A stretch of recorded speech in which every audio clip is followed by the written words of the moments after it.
Ensuite, c'est parce que je crois dans la politique étrangère de la France, qui est une politique fondée sur l'indépendance. Et il y a des sujets sur lesquels nous avons des alliances fortes avec les États-Unis d'Amérique, en matière de sécurité collective, et où nous travaillons remarquablement bien, ce qui fait que moi je dois constamment parler avec le président Trump, et nous avons cette relation très forte. Et il y a des sujets sur lesquels nous avons des désaccords.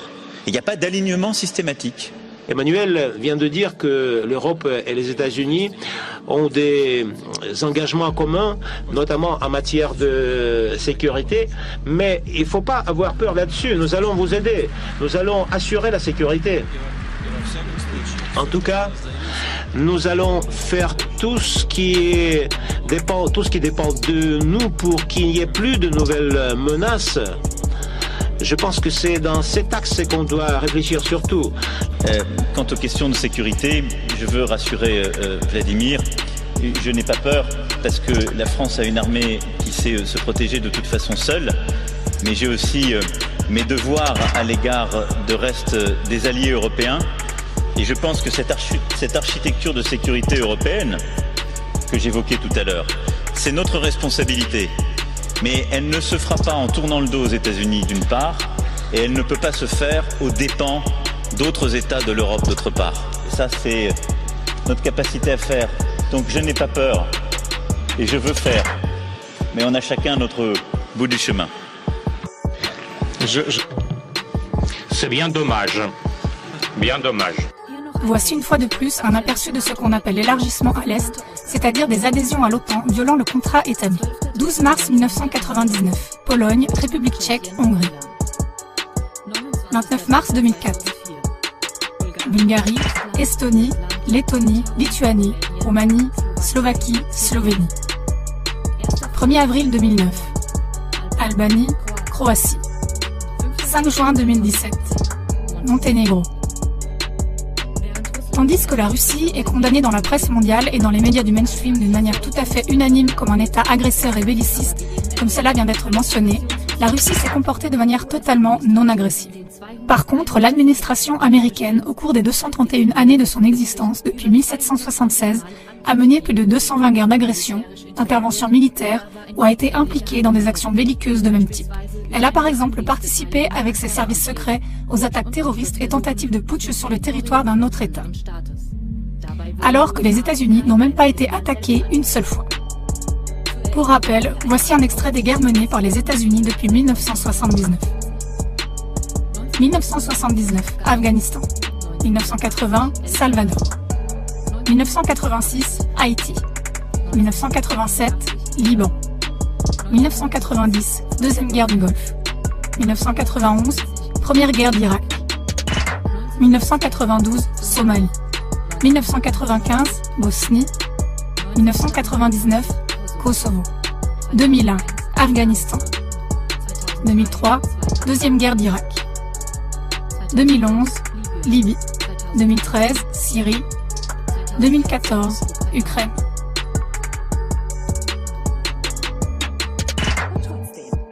Et pourtant, la presse mondiale dénonce comme agresseur la Russie et non les États-Unis qui ont plus de 220 guerres à leur actif. Le plan stratégique qui sous-tend tout cela est révélé ici sans équivoque. À ce stade, le mainstream endoctrine également le monde avec l'opinion selon laquelle l'alliance militaire de l'OTAN a vu le jour en réponse à l'agression russe qui a précédé. Mais cela ne correspond pas non plus à la réalité. Celui qui connaît les stratégies des sociétés secrètes décrites précédemment et qui les compare aux informations du mainstream au grand public peut reconnaître que la réalité est exactement à l'opposé. Car bien avant que la Russie infiltrée ne prenne des mesures d'alliance militaire, c'est-à-dire qu'elle soit forcée à entrer dans le pacte de Varsovie, les États-Unis, avec leur OTAN agressive, cherchaient ouvertement à dominer le monde, c'est-à-dire à instaurer ce qu'ils appellent le nouvel ordre mondial. Pour le dire en d'autres termes, le pacte de Varsovie n'était rien de plus qu'une contre-alliance stratégique insidieusement mise en œuvre de force. Autrement dit, la Russie, qui existait encore en grande partie, a dû se défendre contre l'impertinence de l'OTAN, comme cela avait précisément été planifié. Mais les accusations d'agression n'ont toujours été portées que contre la Russie. Le pacte de Varsovie était donc un pacte d'assistance militaire des États du bloc de l'Est pour la survie de la Fédération de Russie. Elle a existé entre le 14 mai 1955 et le 1er juillet 1991. Le pacte de Varsovie était en quelque sorte un pacte d'autodéfense forcée du bloc de l'Est contre le pacte de l'Atlantique Nord de l'Ouest, c'est-à-dire l'OTAN fondée en 1949 sous la direction des États-Unis. Le facteur décisif pour la fondation du pacte de Varsovie a été ce qu'on appelle les accords de Paris du 5 mai 1955. La Russie se sentait menacée par les accords de Paris pour les raisons suivantes. Les accords de Paris sont un traité international qui contient les très importants accords de Bonn. Ces derniers ont mis fin au régime d'occupation en Allemagne de l'Ouest, ont aboli le statut d'occupation et ont rétabli la souveraineté partielle de la République fédérale d'Allemagne.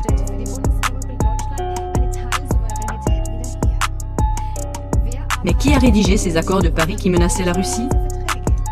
C'étaient les 6 États de la Communauté européenne de défense, ainsi que la Grande-Bretagne, les États-Unis et le Canada, qui ont tenu une conférence de 9 puissances.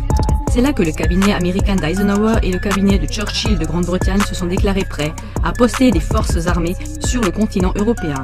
L'Union soviétique a naturellement protesté fortement contre cette déclaration, car cette décision a permis à la République fédérale d'Allemagne d'adhérer à l'OTAN le 9 mai 1955 et de fonder de nouveau sa propre armée. Mais ces accords de Paris ont été conclus et mis en œuvre malgré toutes les protestations politiques de la Russie.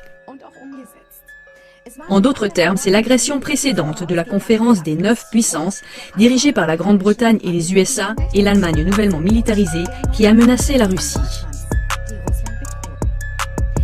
Ainsi, le pacte de Varsovie était en réalité une alliance militaire de défense des États du bloc de l'Est, et non un pacte d'attaque agressif de l'Union soviétique comme les médias l'ont constamment décrit. Les membres du pacte de Varsovie étaient sans exception ces pays qui, après une déstabilisation et une infiltration habile, se retrouvent tous aujourd'hui dans l'OTAN. Albanie, Bulgarie, ex-RDA, Pologne, Roumanie, Union soviétique, Tchécoslovaquie, Hongrie.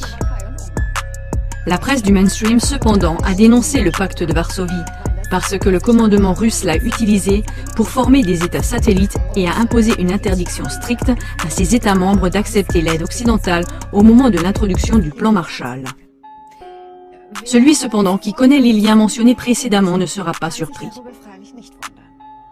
On reconnaît la double morale de la presse mondiale. Chaque fois, par contre, que l'administration américaine avec son OTAN ont fait la même chose ou le font encore, la presse mondiale s'est toujours abstenue de crier. Насколько я помню, на гербе Соединенных Штатов изображен орлан.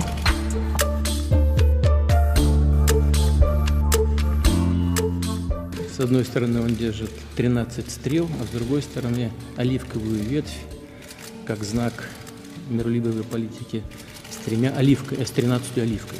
Вопрос. Ваш орлан уже все оливки склевал, остались одни стрелы? Looks like your eagle has eaten all the olives, and what is left only the arrows. What is left only the arrows. But I didn't bring any more olives. Но оливковую ветвь и оливки я с собой не привез. Я так и думал. That's what I thought. Nous gagner d'abord en tant que partenaires pour piéger, disons, des amis. Pour ce faire, ils commencent à infiltrer toute la Russie. Car la Russie, elle aussi, en tant que puissance mondiale rivale, fait obstacle à leurs prétentions de domination mondiale.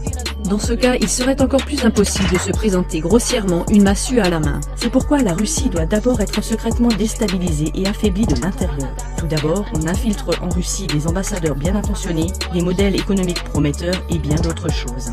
Tout se passe secrètement et de l'intérieur.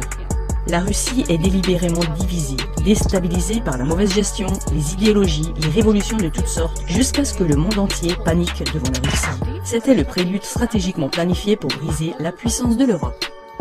Dans son discours face au Parlement, le président russe a évoqué la situation démographique et économique compliquée dans laquelle se trouve la Russie. Mais ce sont ces annonces en politique étrangère qui sont à retenir, comme cet appel au dégel avec l'Europe.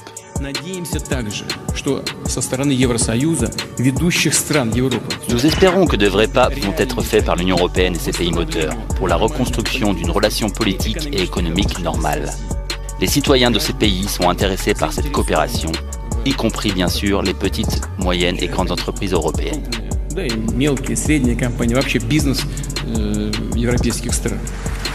En revanche, le ton monte face aux États-Unis de Donald Trump, dans un climat qui rappelle la guerre froide. Vladimir Poutine riposte à l'annonce du déploiement de nouveaux systèmes américains de missiles en Europe. La Russie sera contrainte de déployer des armements qui pourront être utilisés non seulement contre les territoires d'où peut provenir une menace directe, mais aussi contre les territoires où se trouvent les centres de contrôle de missiles nous menaçants.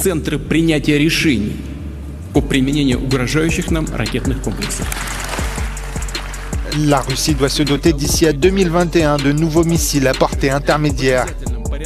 Ainsi, une condition préalable a été créée pour mobiliser tous les pays environnants en vue d'une alliance militaire contre la Russie. Une fois que cette alliance, dans ce cas l'OTAN, a vu le jour, on provoque dans une réaction de panique un pacte d'assistance militaire, le pacte de Varsovie. Il convient de noter que l'une et l'autre alliance militaire ont probablement été initiées, voire organisées par un seul et même service de renseignement. Ces menaces mutuelles ininterrompues jusqu'au zénith d'une menace nucléaire telle qu'elle s'est produite entre 1947 et 1989 sont entrées dans l'histoire sous le nom de guerre froide.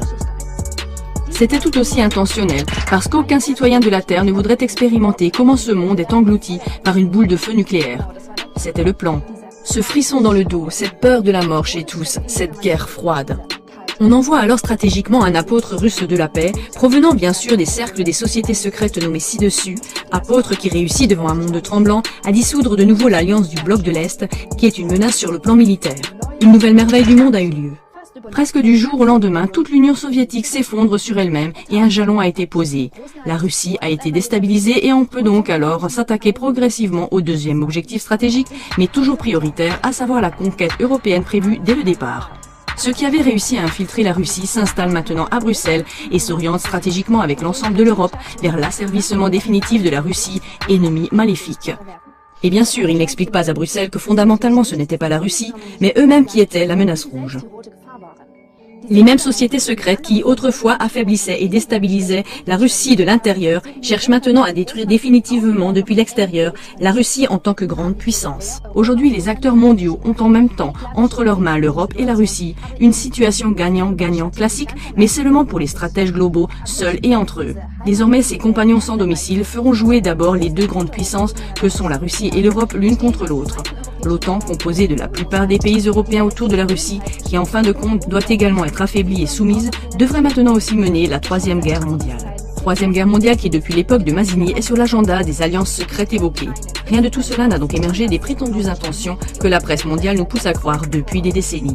Car la presse mondiale est aussi entre les mains de ces sociétés secrètes. C'est le contraire des rapports du mainstream sur les développements politico-militaires qui peut s'avérer être la vérité.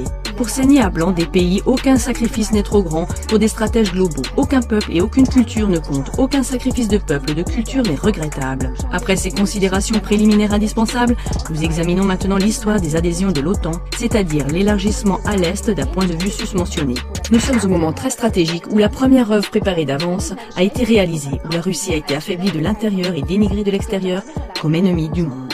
Les infiltrés commencent leur déménagement à Bruxelles. Ici, en Occident, ils ne sont évidemment pas perçus comme faisant partie de l'organisation secrète qui, 100 ans plus tôt, a renversé le tsar russe et conduit la Russie unie et pacifique et qui aime la paix à une ruine ciblée. Devant nous, Européens, ils apparaissent sous les feux de la rampe en tant qu'apôtres de la paix. Nous les célébrons comme des sauveurs de la dernière minute. Ils entrent comme des rédempteurs dans la pensée et dans le Parlement européen sous le son de la fanfare de l'unification des peuples.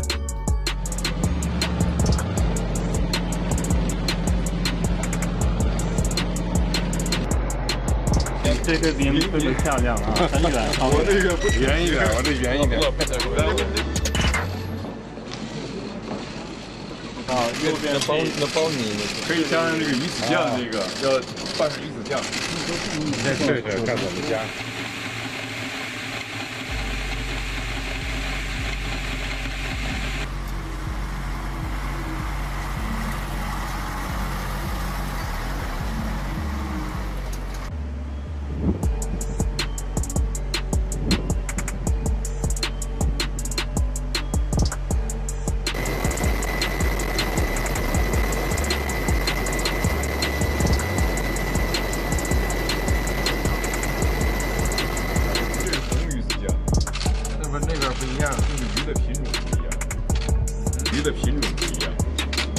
Это тоже красный пират, да? Точно.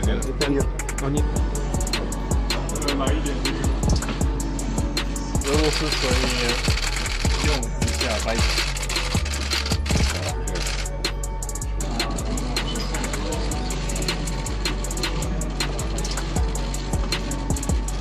成功。这个可以说啊，这就可以。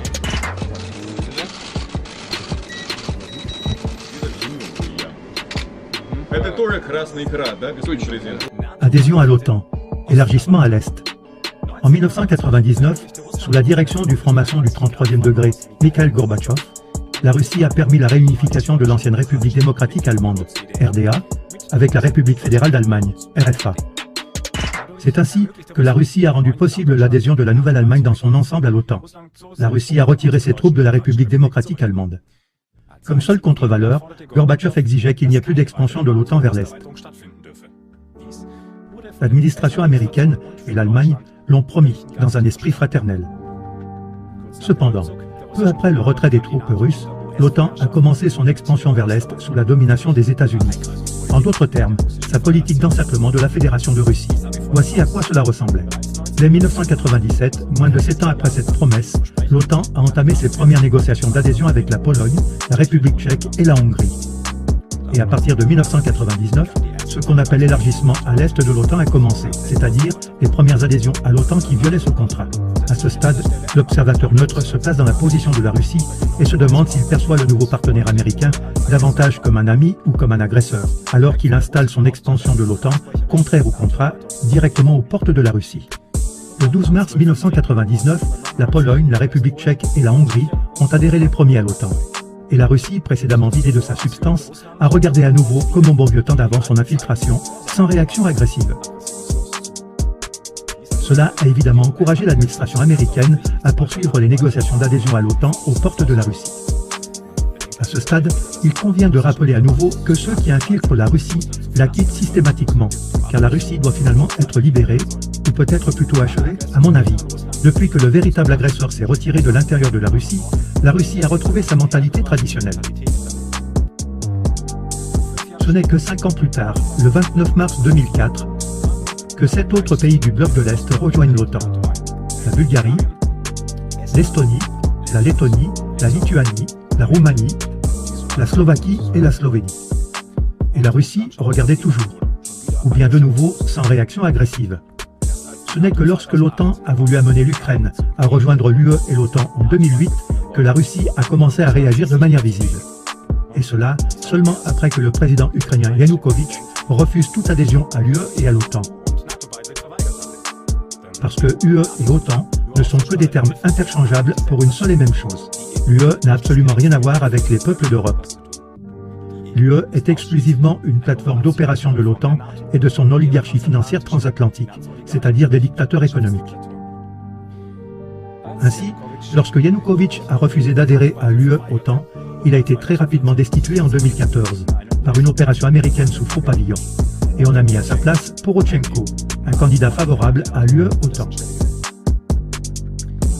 Mais même ici, la Russie n'a pas réagi avec agressivité ou avec des équipements militaires.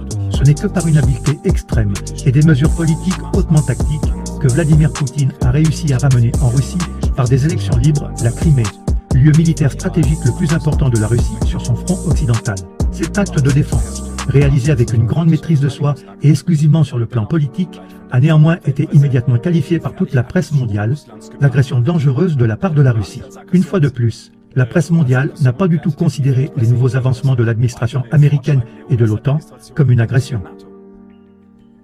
Malgré une nouvelle rupture du contrat passé avec Gorbatchev, ils ont néanmoins réussi à intégrer également l'Albanie et la Croatie à l'OTAN le 1er avril 2009. Et la Russie est restée silencieuse à ce sujet, sans agressivité. Enfin, le 5 juin 2017, l'OTAN, sous contrôle américain, a également saisi le Monténégro, un État des Balkans. Voici encore un dernier regard sur la Russie d'origine. Avant l'infiltration de la Russie en 1917, la Russie était une fédération extrêmement unifiée et communautaire, et cela est encore visible aujourd'hui à travers une langue russe unifiée sans accent, de Minsk à Magadan. La Russie était auparavant un organisme vivant de peuples avec une unité incomparable malgré sa grande diversité de peuples. Mais ensuite vint l'histoire de l'Union soviétique qui dura de 1917 à 1991. Elle a commencé en 1917 avec la révolution d'octobre des bolcheviks sous la direction du marxiste Vladimir Ilitch Lénine, alias Vladimir Ilitch Ulyanov, et s'est terminée avec la déclaration d'Alma-Ata du 21 décembre 1991. Déclaration contractuelle attestant la dissolution de l'Union soviétique. Mais les chefs des bolcheviks étaient ses alliés secrets radicaux qui ont fait des prolétaires russes qui ne se sont pas méfiés leurs donneurs de pain. De même, ils ont fait de leur parti ouvrier social-démocrate leurs vassaux, des combattants des rues et des révolutionnaires. Léon Trotsky, alias Lev Davidovitch Bronstein, était le chef de l'armée rouge bolchevique portant des armes, qui a dirigé la sanglante révolution d'octobre du 25 octobre au 7 novembre 1917, jusqu'à la prise du pouvoir par les bolcheviks dirigés par Vladimir Ilitch Lénine en Russie. Pendant longtemps, les bolcheviks avaient fortement espéré la chute du tsar Nicolas II. Ce qu'ils ont réussi à faire dans la nuit du 16 au 17 juillet 1918. Ils ont assassiné le tsar et sa merveilleuse famille à Ekaterinbourg d'une manière extrêmement cruelle. Mais la véritable vie, ainsi que le véritable travail du tsar, était exactement le contraire de ce que la presse mondiale avait répandu de manière hérétique à son sujet. C'était un bienfaiteur extraordinaire, tout comme Muammar Kadhafi. Néanmoins, des calomnies cruelles ont conduit ces deux dirigeants à la mort en martyrs. Leurs bonnes œuvres ne sont apparues qu'après leur décès. Le sanguinaire Staline, alias Joseph Vissarionovitch Yougashvili, était aussi secrétaire général de cette secte bolchevique qui déstabilisa et infiltra l'empire tsariste bien avant la révolution d'octobre. Avec Staline, les représailles contre son propre pays, contre l'ensemble de la population soviétique, ont une fois de plus augmenté de manière drastique. Cela révèle que cette secte secrète ne se sentait d'aucune façon appartenir à ce peuple, mais elle a cherché uniquement à le déstabiliser et l'humilier stratégiquement, comme elle le fait à nouveau avec les Ukrainiens depuis 2014. À l'époque aussi, cette secte luciférienne a établi une force de police secrète, la Tchéka ou GPU, et a réprimé avec elle toute opposition. Elle a arrêté de nombreux critiques et a exécuté impitoyablement tous les ennemis potentiels. Avec cette mentalité, ils ont longtemps dominé sur tout le pays par l'intermédiaire du Parti communiste. Plus de 100 millions de personnes ont été assassinées. En raison des liens de cause à effet décrits précédemment, en 1952, le terme bolchevique a bien sûr été supprimé des noms des partis du PC de l'Union soviétique et également aboli dans la langue officielle de l'Union soviétique. Ce n'est qu'au cours du mandat de Mikhaïl Gorbatchev, franc-maçon du 33e degré, que le tournant a eu lieu. L'œuvre de Gorbatchev. Gorbatchev a été secrétaire général du comité central du Parti communiste de l'Union soviétique de mars 1985 à août 1991 et président de l'Union soviétique de mars 1990 à décembre 1991. Tel un héros sorti de l'oubli, il a apporté la glasnost, le mot russe pour ouverture, transparence. Comme un sauveur descendu du ciel, Gorbatchev a aussi commencé à expulser les bolcheviks et à partir de 1985, il a introduit des réformes pour renforcer la liberté d'opinion et de la presse. La perestroïka, le terme russe pour restructuration, est aussi venue de ce sauveur, sorti comme par magie d'un chapeau. Elle a abouti à une réforme en profondeur, à la transformation de tout le système politique, social et économique de l'Union soviétique. C'est ce que le monde à bout de souffle attendait. Presque du jour au lendemain, Gorbatchev, tel un lion apprivoisé, a fait du peuple le centre d'attention. Il a introduit des élections libres et a assoupli l'économie planifiée. Les conséquences de la glasnost et de la perestroïka étaient évidentes. À travers des révolutions uniquement pacifiques, cela a finalement conduit à la désintégration de l'Union soviétique dans les États du bloc de l'Est. Tous les chrétiens et les contemporains aveugles ont crié Alléluia. Malheureusement, ils le font même face à des propriétaires de casinos comme Donald Trump. Puis, comme cela avait été planifié stratégiquement des décennies auparavant, il y a eu toute une série de déclarations d'indépendance, telles que celles de la Lituanie, de la Géorgie, de l'Estonie, de la Lettonie, de la Biélorussie, de l'Ukraine, de l'Ouzbékistan, de l'Arménie et du Kazakhstan. la glasnost et la perestroïka ont entraîné une politique de détente presque divine entre l'Union soviétique et les États-Unis, ainsi que la poursuite du désarmement nucléaire que le monde entier attendait. Mais depuis, en dépit de ce salut pur et simple, qui venait directement de la Russie, la haine contre la Russie a étonnamment non seulement persisté, mais elle n'a cessé de s'accroître.